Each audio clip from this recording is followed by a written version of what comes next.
Subscribe করুন দর্শন television চ্যানেলটিকে এবং অবশ্যই বেল আইকন প্রেস করুন মুর্শিদাবাদ জেলার তাজা খবর সবার আগে আপডেট পেতে। লাইক কমেন্ট শেয়ার করতে ভুলবেন না। সঙ্গে থাকুন, দেখতে থাকুন দর্শন টিভি।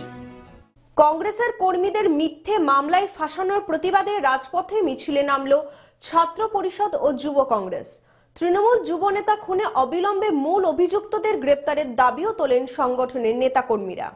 তৃণমূলের অন্তর্দ্বন্দ্বের ফলে বা গোষ্ঠীদ্বন্দ্বের ফলে বহরমপুরের লিয়ালিসপাড়াতে যে খুনটা হলো, এই খুনের ঘটনায় মুর্শিদাবাদ জেলা পরিষদের প্রাক্তন সভাধিপতি শিলাদিত্য হালদার এবং মুর্শিদাবাদ জেলা কংগ্রেসের এসসি এসটি সেলের সভাপতি হিরু হালদার, তাদেরকে মিথ্যা মামলায় জড়ানো হয়েছে।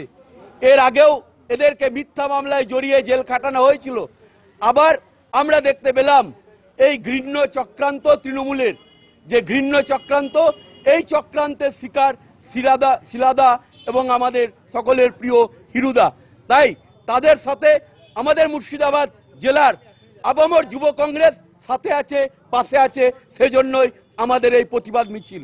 আমাদের দাবি একটাই, অবিলম্বে বাংলার মুখ্যমন্ত্রীকে এর জবাব দিতে হবে। কেন মুর্শিদাবাদ জেলার বুকে বারবার কংগ্রেস নেতৃত্বকে এভাবে ফাঁসানো হচ্ছে? এই মিথ্যা মামলায় ফাঁসানোর প্রতিবাদেই আজ যুব কংগ্রেসের পক্ষ থেকে আমাদের এই প্রতিবাদ মিছিল। আমাদের প্রতিবাদ মিছিলের দাবি, অবিলম্বে শিলাদিত্য হালদার ও হিরু হালদারকে নিঃশর্ত মুক্তি দিতে হবে। আমাদের দাবি, অবিলম্বে মিথ্যা মামলা প্রত্যাহার করতে হবে। আমাদের দাবি, নতুন করে এই মুর্শিদাবাদ জেলার বুকে কোনো কংগ্রেস কর্মীকে মিথ্যা মামলা দেওয়া চলবে না।